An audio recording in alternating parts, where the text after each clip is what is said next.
The following is what unfolds when you strip the most ruthless criminal mastermind of the only thing he truly loves. Los Angeles, the city of dreams and chaos. Today is no different. Just another day for two guards from Fortico security loading up their beat-up old cash truck. They laugh, grumbling about the state of the vehicle, unaware that their boring routine is about to be shattered. Construction workers slow them down, followed by a cement truck blocking their path. Without warning, a gunman steps out. The guards barely have time to react. The robbers break open the truck at its weakest point. Flashbangs explode, blinding and deafening their targets in one vicious move. Disoriented, the guards are forced from the truck. Bags of cash are hauled out. The robbers are quick, efficient, like they have done this 1,000 times before. But then gunfire cuts through the scene. One of the robbers stops, confused, asking what's happening. He learns in a voice as cold as steel. Two guards, a bystander, and a kid have been shot dead. Months later, Patrick Hill enters the picture. Just another man on his first day at Fortico. His manager, Terry, looks at him with a mix of hope and curiosity. Patrick has the credentials, impressive references, a clean background check. He is a picture-perfect recruit. Terry doesn't sugarcoat the truth. He lays it out plainly. The dangers of this job are real. Men have died. Two guards, a civilian, and a kid. The robbers are still out there somewhere. Then comes Hyde and Blair, or Bullet. The nickname fits. He moves slow but talks fast, like a bullet ricocheting from task to task. He sizes up Patrick, nicknaming him H. The name sticks. Bullet puts H through the ringer, a grueling 8-hour pre-assignment course. How much can H handle before he breaks? H is tough, no doubt about it, but he barely passes his target practice, scoring exactly 70%, just enough to scrape by. Bullet leads him into the lion's den,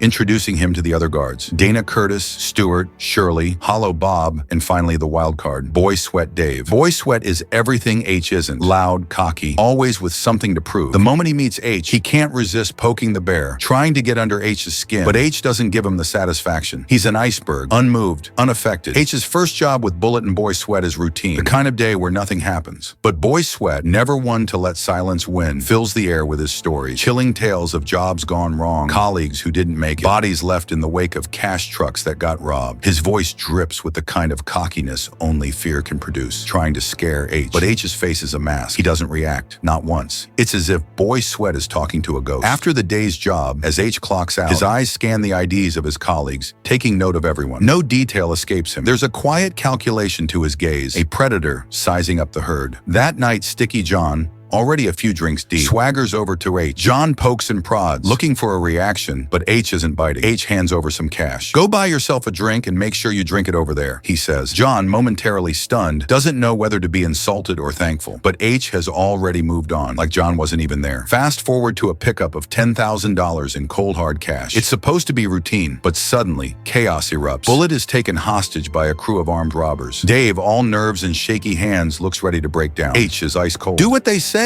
he tells Dave, his voice calm, almost bored, like he's instructing someone on how to tie a shoelace. The robbers order them to drive to a prearranged location. Money bags are tossed into the back of a pickup, but then H deliberately drops one of the bags off the truck. The leader is furious, barking threats like a drill sergeant with a god complex. He sends one of his lackeys to fetch the money. Big mistake. In one swift, fluid motion, H throws another bag into the truck and fires a shot that hits the gunman's head before anyone can blink. It's a symphony of violence, and H is the conductor. His movements are methodical, no wasted motion, no hesitation. One by one, the robbers fall. They never stood a chance. The leader bolts, weaving through a nearby building, but H follows like a shadow. In moments, the leader is cornered. H doesn't waste time with pleasantries. "Who do you work for?" The leader spits out some profanity, but H isn't the patient type. A bullet to the head punctuates the conversation. In the aftermath, H is called in by the FBI. Agents Hubbard and OK circle him like vultures. They've got questions. Big ones. How did H take out an entire crew with the precision of a seasoned hitman? And yet in training, he was barely more than average. H's response is pure, cold pragmatism. Kill or be killed tends to focus the mind. The agents can't argue with that. There's no evidence to pin anything on him. They have him review the footage from the robbery months ago, fishing for a connection. H plays it cool, denying any link. But as the video plays, his gaze locks onto one particular gunman. Terry informs H he's being reassigned to desk duty as a precaution. Blake Halls, the CEO himself, himself has been watching, and Blake is impressed. He sees H for what he is, more than just a guard. Blake gives H the rest of the day off and sends him back to the field. Blake tells Terry that H is exactly what the company needs. The investigators knew there was more to Patrick Hill. They had him now. After 25 years of chasing dead ends, they finally had him cornered. But Agent King, played by none other than Andy Garcia, wasn't the kind to interfere with H's mission. "Let the painter paint," he ordered, his voice calm, authoritative, and utterly final. Whatever H was up to,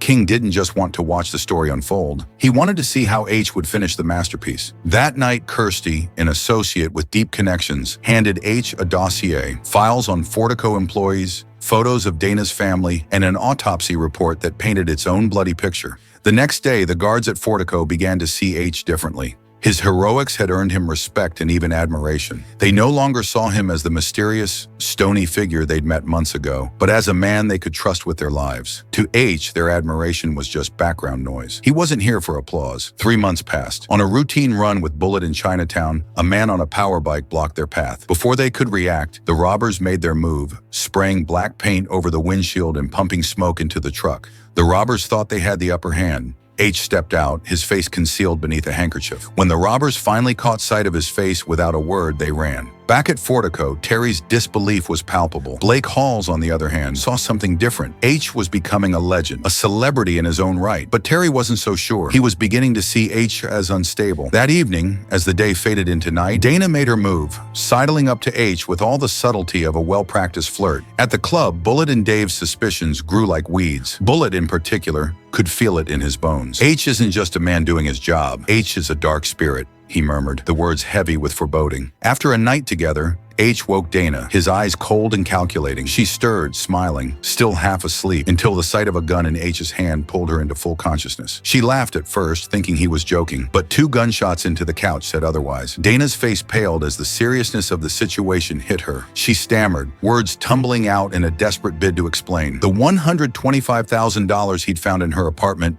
was retirement money, a stash she'd skimmed from a liquor store pickup, a long-term insurance policy for a future far away from Fortico's gritty world. But H wasn't satisfied. He asked if anyone else in Fortico was in on it. Dana shook her head, swearing she'd worked alone. But H wasn't one to take words at face value. He showed her the photos of her parents. Dana knew then and there that there was no room for lies. 5 months earlier, H was not the man we see now. He was simply Mason Hargreaves, a crime lord trying to be a father. Dougie, his son, had come to visit, a trip where H thought he'd show the kid around, bond a little, and let work slip to the back of his mind for a few days. But fate, as it tends to do, had other plans. Mike, his partner in crime, called in a favor. H resisted at first. Family time was supposed to be sacred, but Mike was persistent. Just a simple surveillance job, Mike had said. Reluctantly, H agreed, telling himself it would be quick and harmless. Driving with Dougie to the location, H left his son in the car with a promise. He'd be back soon. Dougie was just supposed to sit there, lock the doors, and maybe play a game on his phone to pass the time. Easy. But when H gave Mike the truck's location, the plan fell apart, and the day unraveled into a nightmare. There weren't just 1 but 2 teams of robbers after the same truck, and the second crew got there first. They spotted Dougie and ordered him out of the car, forcing him to lie face down on the cold pavement. Clutching 2 burritos, H noticed Dougie on the ground with a gunman aiming at him. H broke into a run, his feet pounding against the ground, as if the faster he moved, the more he could rewind the clock. As H reached the scene,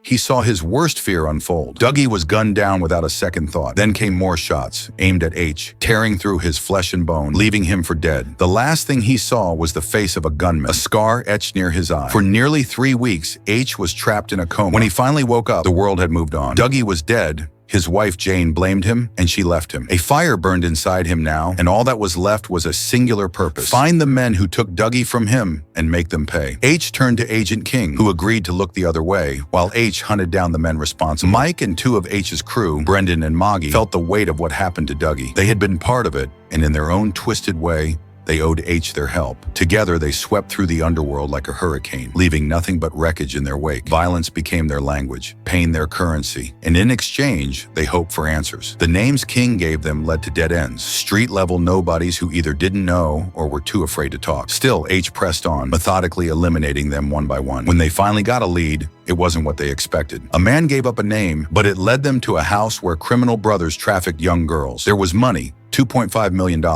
stashed in the house. But it wasn't the crew they were looking for. It didn't matter. H put the brothers down without hesitation, freeing the girls and instructing his men to hand them the cash. Mike suggested that maybe this robbery wasn't done by regulars. Maybe someone inside Fortico had set them up. H knew there was truth in those words, but instead of backing down, instead of laying low in London like he had said he would, he chose a different path. He became Patrick Hill, a man with no past, no family, and no future. Just a job at Fortico, where he could watch, wait, and hunt from the inside. His crew didn't know. They didn't need to. This was personal. Christie handed a manila folder to H. Inside was everything H needed. Background checks, job confirmations, and the kind of paperwork that seals identities like a tomb. As she went over the details, H remained silent, his mind running a different operation altogether. He demanded more documents. Now here's what we know from the flashbacks. H joined Fortico not to protect, but to infiltrate. His mission wasn't about preventing robberies. It was about uncovering the gang of robbers responsible for his son's death. He took note of the guards working at Fortico and lifted Sticky John's ID like a magician pulling a coin from behind an ear, enabling Christie to get him the files he had requested. That's also why the robbers at Chinatown scattered like cockroaches when they saw him.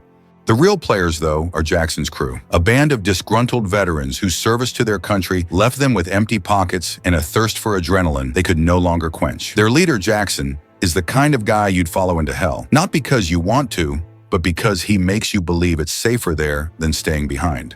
Carlos, Sam, Brad, Tom, and Jan make up the rest of the crew. Now, John is the wild card, the loose thread you know is going to make all the wrong choices at some point. He's the one who killed Dougie and shot H. Their criminal careers started small, a few $100,000 from Carlos's wealthy client, a couple of Rolexes, a Patek Philippe, and a ring big enough to blind you if it caught the light just right. John mocked the haul. They weren't in this for trinkets. They wanted something bigger, bolder, and that's when they set their sights on cash trucks. The stakes were higher, but the payoff was sweeter. The first hit was almost a practice run, aided by a guard from Ethan's security. Jackson told the crew to keep their heads down. No flashy cars, no diamond watches, just a quiet life until the heat died down. During Jackson's birthday party, they mapped out their biggest heist yet, $6 million from a Fortico truck. They'd have help from the inside, a former sergeant who had served under Jackson, a man who knew the system, the protocols, and most importantly, the blind spots. The crew wasn't just after money. They craved the thrill, the rush of playing God with people's lives. Fast forward to the day of the job, and there's H pulling up next to them. They notice him, but like most things in life, they don't see the threat until it's too late. A Fortico guard tries to be a hero, pulling Jan's mask down, exposing him. It's a move that costs both the guard's life and Dougie's too. Without a flicker of remorse, Jan pulls the trigger, first for Dougie and then for H. 5 months later, Jackson's crew is back, and this time they're swinging for the fences. Their target, the Fortico Depot on Black Friday weekend, a haul of over $150 million. Jackson and Tom go over the plan meticulously, but there's a nagging doubt, a whisper of something that could go wrong, and it has a name, Jan. He's unpredictable, volatile, the kind of guy who doesn't play by the rules. Still, Jackson is confident. He believes that since John is a soldier, he will follow orders. On the morning of the job, he bids his family goodbye. Picking up Jan, he can't help but notice the flashy bike and the signs that Jan hasn't been keeping his head down like they agreed. Jan brushes it off. It's all on credit cards, as if that makes it better. Black Friday, the day where chaos is an inevitability. But this year at Fortico, it's about to reach a whole new level. Terry gathers his team, reminding them that today's not just about cash, it's about survival. Stay sharp, stay smart. As the trucks roll out, Bullet opens up to H. He's Jackson's mole, the one feeding the gang inside information. He spills it all without even flinching. How he helped in that first robbery, how 2 guards had to go, and how the kid, Dougie, was just collateral. He threatens H and reveals that H's gun is useless as it's empty. All H has to do is play nice, follow orders, and maybe, just maybe,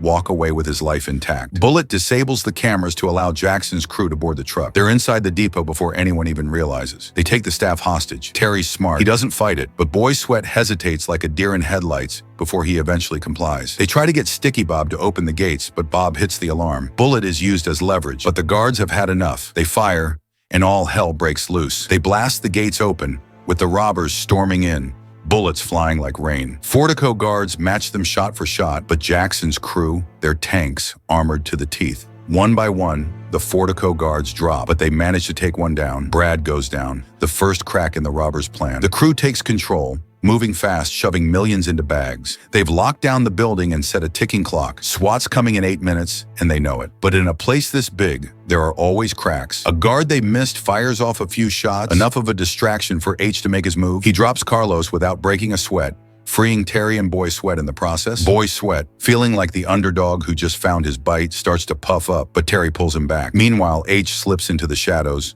donning one of the robber's outfits like a second skin. Sam's the next to go down. H takes him out clean. No fanfare, just cold efficiency. But Boy Sweat, hyped up on adrenaline, wants his moment in the sun. Terry's pleas fall on deaf ears as Boy Sweat charges in, only to get shot for his trouble. His vest saves his life. H catches Tom off guard and, with a quick flash of silver, drives a knife into his throat. It's brutal, raw, and over in seconds. Boy Sweat, now pumped full of false confidence after surviving, decides to go all in as SWAT closes in, just 4 minutes out. Bullet's making moves of his own. He finds Dana and Dave taking shots from a vantage point, collects Dave's gun, and drops them both without blinking. H and Boy Sweat press forward, firing relentlessly at the remaining crew. Jackson's in the crossfire, and a bullet tears into his neck. The victory is short-lived. Bullet circles around like a vulture. He sprays H, and his body crumples, incapacitated. He calls out to Boy Sweat before pulling the trigger, ending him too. As Bullet and the remaining crew make a run for it, barely conscious, watches it all. His vision is blurry, but through the haze, he spots John, the man who killed Dougie. Outside, the cops are waiting, but Jackson's crew rams their armored truck through the blockade, scattering officers like bowling pins, and the chase is on. Jackson's bleeding out, his hand clutching his neck, but he hangs on. They race through the city, driving into an underground parking lot, sealing themselves in with steel gates that slam shut behind them. Inside, Bullet and John unload the bags, but Jackson is running out of time. When Jan goes to check on him, Jackson tries one last time to salvage control, pulling a gun, but Jan's quicker. Jan disarms him, then plunges a knife into Jackson's gut. There's no hesitation, no remorse, just a cold,